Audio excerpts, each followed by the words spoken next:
Are you interested in helping to find creative, community-based solutions to the sorts of health inequalities highlighted by the COVID-19 pandemic? Today on Future You, we're talking about a new postgraduate course that might be just what you're looking for.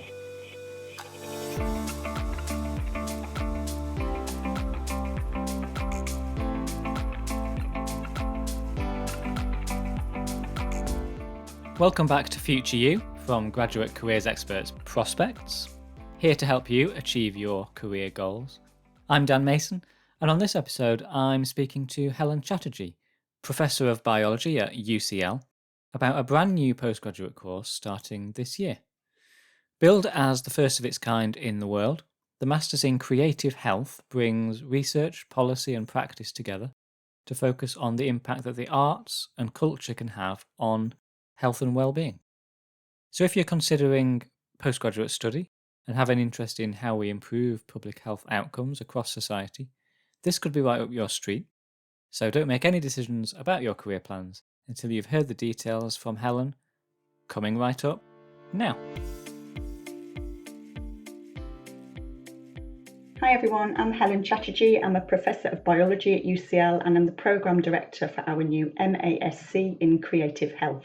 Brilliant. Well, thanks so much for joining us. And I think before we come on to the details of that course that you just mentioned there, it's probably worth defining that concept of creative health and what that means to you. Yeah, well, the programme really focuses on how we can create the conditions and opportunities for arts, creativity, culture and other community assets to be embedded in the health of the public. And this is how we define creative health. Okay, and so in that context, could you tell us a bit more about the course and why particularly have you created it now? Yeah, well, the Masters in Creative Health at UCL is the first programme of its kind in the world. And the programme takes its name from the All-Party Parliamentary Group for Arts, Health and Wellbeing's 2017 Creative Health Inquiry report, and I'm an advisor to the APPG.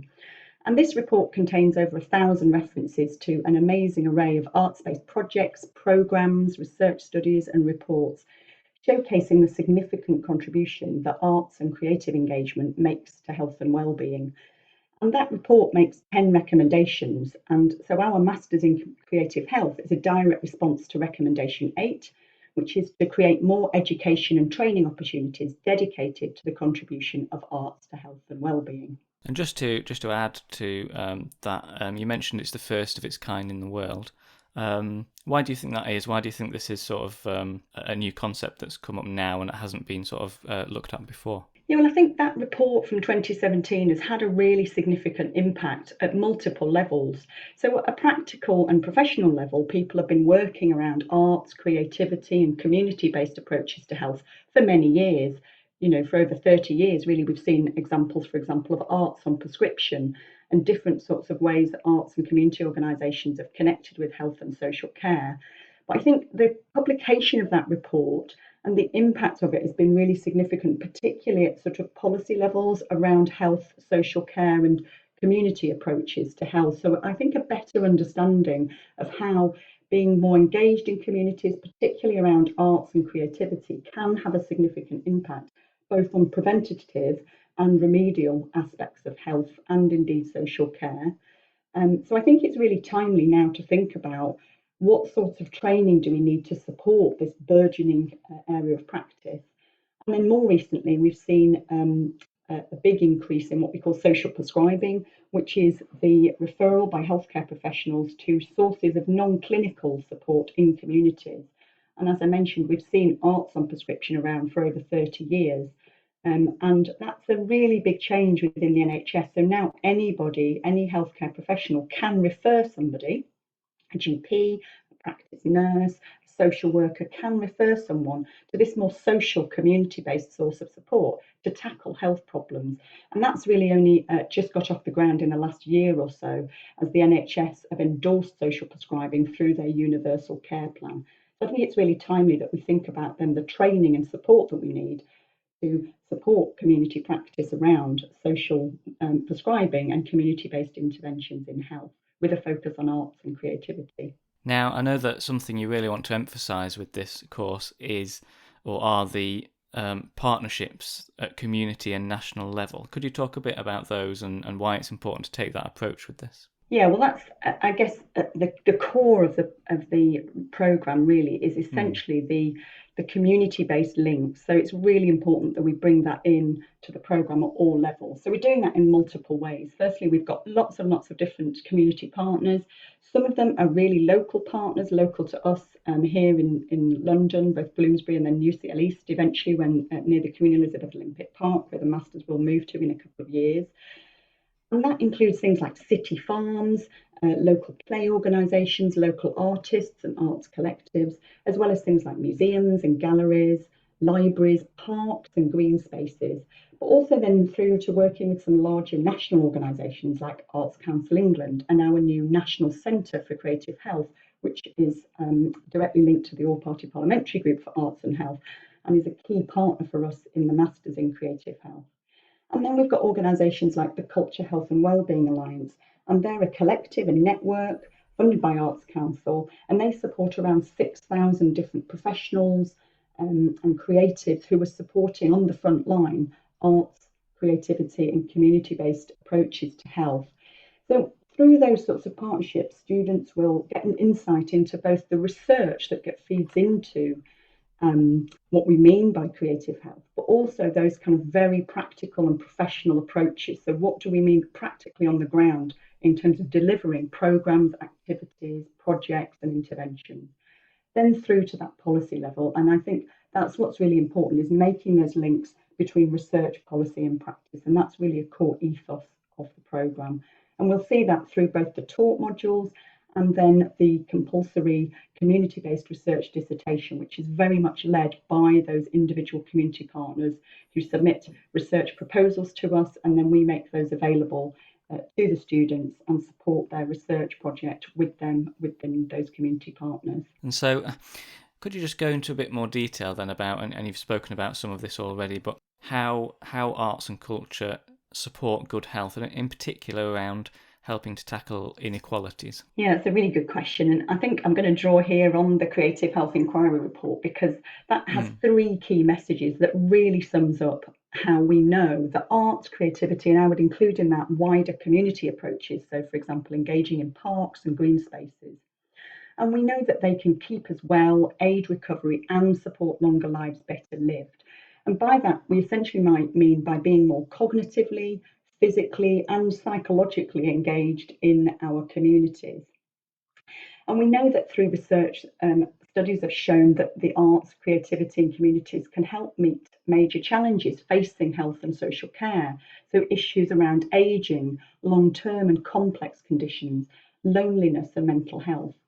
And so in the long term, we know that these sorts of assets and resources and engagement with arts and creativity and communities can help save money in the health service and social care. And I think this has never really been more urgent, as we've seen the devastating effects of the COVID pandemic on the poorest members of society. And we've seen that they have been adversely and disproportionately affected by coronavirus. So essentially, the poorer you are, the more likely you are to suffer the more devastating effects, both of the virus itself, but also the corollaries of that. So socioeconomic impacts, for example. So what has really become apparent in that throughout the pandemic, and really an enhanced understanding over the past 10 years of what we call the wider social determinants of health. And Michael Marmot and other researchers and teams at UCL who've been working on health inequalities for many years have known that basically the NHS alone can't tackle those sorts of very complex health problems. So, for example, somebody who's got complex needs, who's, for example, using multiple services. So they might be visiting their GP a lot. They might have multiple outpatient appointments in different clinics, for example, for complex conditions like diabetes or obesity, dementias. They probably also, if they're suffering, if they're living in a very poor area and they're a very poor individual, they might also have problems, say, with housing or debt. So we know that all of these wider social effects have a significant impact on both physical and mental health. And we know that community assets such as museums, libraries, parks, arts and other community organisations have a really significant role to play in supporting vulnerable people with complex needs. And that's really where the Creative Health Masters at UCL fits in, because what we're really interested in is developing and adapting and creating creative health approaches to tackling inequalities. So how can we make sure those sorts of community assets and resources are linked to the people who need it most? And that's really significant because people who are living in the poorest areas often face significant barriers to accessing those sorts of resources. So I think there's still a lot of work to do, and this is where our students can really help to tackle the heart of the problem of health inequalities, to understand how best to support the people who need it most and who are the most vulnerable in our society. Yeah, and that's absolutely fascinating. I think that gives us a really good background to the course. So if we move on now, who is this course for? And that's quite a broad question, but who are you looking for in terms of students' academic, professional backgrounds, entry requirements? Who are you looking to sort of get involved with this? Yeah, we're really interested in anybody who's interested in these more creative approaches to tackling health inequalities. So the sort of standard route for people will be having an undergraduate degree, ideally to 2-1 level. Now, those undergraduate degrees can really come from a vast swathe of disciplines, because the core aspect of the Masters in Creative Health is that it's a MASc. So it's not just a new field of study, but it's a completely new qualification that we've created at UCL. It's a world first. So it's a Masters in Arts and Sciences, which is bringing together a range of different disciplines from across the arts, humanities, medicine, and sciences, taking an interdisciplinary approach to tackle these complex global challenges such as health inequity. So because of that, we're going to be drawing from all of those different disciplines. And therefore, what we're interested in is attracting anyone really who's got a background in any of those areas. So you could come from a background in arts and humanities, or something more science or medicine-y, and that might include, for example, psychology, medicine or biomedicine, nursing or allied health professionals, other aspects of sciences. For example, I'm a biological scientist, or indeed the arts, liberal arts, humanities and social sciences. I guess what we're really looking for is students who've either got previous professional experience in the fields of arts, culture, health, or social prescribing, or community-based approaches, or perhaps some voluntary experience, or who can demonstrate that they're really interested in this area, perhaps from some previous work they've done as a volunteer, or, for example, they've done throughout their degree. And if you haven't got a degree, then that's something we'd really like to talk to you about. So we are able to admit students who have a background that is different from having a standard UK academic undergraduate degree, but we would have to discuss that with you. And that's where you'd need to have quite a strong professional background in the fields of creative health or social prescribing or community-based health. So do come and talk to us if you fit into that category. But as you can see, in terms of background, it really is quite broad. And for us, it's about attracting students who've got that demonstrable interest in a creative approach to tackling health inequalities. Okay, and so for those students that then do come onto the course, could you just give a bit of an overview of what they'll be studying, the sort of format and structure? And you've mentioned some elements of assessment, you mentioned a dissertation already, but just sort of package that up for us. Yeah, so students will do 4 core modules. So all the students will do the following modules. A module which is sort of like an introduction to the whole concept of creative health. It's called Arts, Nature, Wellbeing, Non-Clinical Interventions to Health. They'll also do a what we call lived experience in research policy and practice. And that's really about recognising that what we're talking about here is social interventions, community-based approaches. So the individual's lived experience and that personalised approach to healthcare has to be really at the heart of what we're teaching. And that's just a brilliant opportunity to draw from our very wide network of partners, friends, people with lived experience who are going to come in every week and talk about their own experiences. That might be from a professional point of view, it might be from a personal point of view. And that will really expose the students to that really deep understanding of what we mean by creative health. And then we've got 2 sort of what I would call scaffolding modules, so the really essential research methods in arts and sciences. And this is where students will learn from across the vast swathe of methodologies that you need to be able to understand and in many cases apply, both from the quantitative spectrum and the qualitative spectrum. But we'll also be asking students to explore and really think critically about more arts and creative based approaches to research. How can we really capture that lived experience and the participant experience in research? And that's very challenging when we're talking about looking at health outcomes. And then finally, a much more conceptual understanding of interdisciplinarity through a core module called Approaches to Interdisciplinarity. And that's where students will have that really important scaffolding about those all important frameworks to what we mean by working at the margins of different disciplines and drawing from different disciplines to make new approaches and develop new methods and new understandings. Then students will get a chance to choose from a couple of optional modules, and we've got a really vast swathe of these from across all the different departments and faculties at UCL, so really anything that intersects with health students can choose from. And then the dissertation, which I mentioned. And so the dissertation accounts for half of the credits for the whole degree, so it is a really important part of the programme. And by the time you start your dissertation project, as a student, you'll hopefully then have all of those skills and the background experience and a wider understanding to be able to apply that knowledge to tackle these real world challenges and problems that our community partners will be bringing to that dissertation. So you're making, as a student there, a really significant contribution to that organisation. And sometimes, that can be working on very specific programme evaluations, for example. It might be using existing data that organisations have collected, but they haven't had the time or expertise to be able to analyse. We've had students in the past looking at, for example, policy developments within organisations. So organisations that want to shift their strategy and funding to be able to tackle new community challenges. Or, for example, it might be helping an organisation to reach out to new audiences. So that might be doing some piloting with some new activities and testing out new ideas within the community. So this is something we've actually piloted within our Art, Nature, Wellbeing module. And it's worked really, really well. And we've got a really lovely broad range of partners who are really keen to work with us. And students, I think, can make a really significant impact, as well as having really great experience and learning a lot. So obviously this is a new course, so you don't have any alumni to point towards, but could you talk to us a bit about what careers you envisage graduates from this course going on to? Yeah, well, I think the key aspect is about connecting up research, policy and practice. So there are obvious avenues there in terms of, for example, working in government, whether it's central government, local government, or within think tanks or NGOs.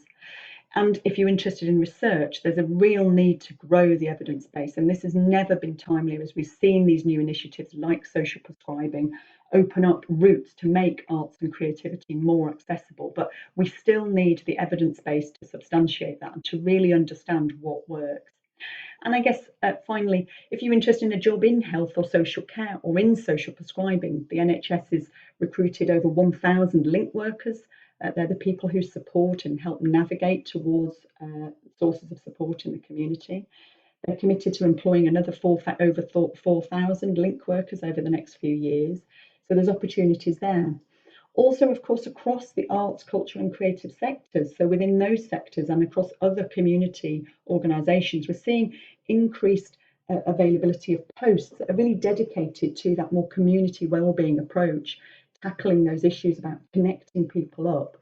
And we've seen that also across the voluntary and third sector, so increasing numbers of charities and organisations setting up specifically to tackle this need to approach communities in a different way and support communities. And then I think within local government as well, we're seeing big changes in the way that local governments manage their budgets. There's big changes happening within the health system around what we call integrated care systems. And that's really about having better connectivity between things like NHS trusts, the primary care networks and the GPs, and the aspects of social care, housing services, parks, leisure, tourism. So trying to sort of connect up all of these different aspects of health and social and community care so that essentially services are better connected and also that individuals are better served, particularly for those people who have got complex needs. So again, we're seeing shifts and new posts arising out of that. So for people who can do that connectivity better and really understand the need to have what we're calling creative health partnerships. So I think there will be job opportunities around that, and we're already seeing that across the integrated care systems that we're working with through the National Centre for Creative Health, so that we know that there will be opportunities in those areas. Brilliant. And just finally then, where should anyone go if this has, sparked any interest, and hopefully it will have done? Where should people go for more information, and how do people apply for the course? Well, if you go to the UCL website and you click how to apply and you search for the MASc in Creative Health, that'll pop up and you can apply through there. We've also got a website with lots of information dedicated to the Masters in Creative Health, and you can hear some of the background to the programme. You can look at the different modules and core options and core and options that you can take, and more about the dissertation projects. You can hear some of the videos that we've recorded from our launch events and other information events, and there's lots of FAQs on there. And then I think if you want to understand more broadly what we mean by creative health, the best place to start is the Creative Health Inquiry Report from the APPG. And if you just Google Creative Health Inquiry Report, that report will pop up. And that's really a core piece of reading for anyone who's interested in creative health. And it'll certainly be a core piece of reading for students on the Masters programme. Fantastic. Well, Helen, thanks so much for your time. You're welcome. Lovely to meet you. Thanks for having me. Thanks to Helen for that introduction to the Creative Health course. Really timely and intriguing new option if you're interested in postgraduate study in this field. As Helen mentioned, head to the UCL website to learn more and to apply, and you can also follow at MASc UCL on Twitter for updates. That's at MASc UCL. If you're considering postgrad study but aren't quite sure about where to turn or what's available, go to prospects.ac.uk, where you can search for courses and find lots of advice on everything from choosing the right subject through to funding opportunities and much more. We've got more great career insights from employers and graduates coming up on the podcast, so make sure you follow Future You on Spotify, Apple Podcasts, or wherever you get your podcasts, or on the website at prospects.ac.uk/podcasts, where you can also find full transcripts of every episode. Please do share this episode with anyone who you think might find it useful or be interested in that creative health course. And you can send over any feedback, comments, or suggestions to podcast@prospects.ac.uk. That's it for this episode. Thanks again for listening, and I'll see you soon.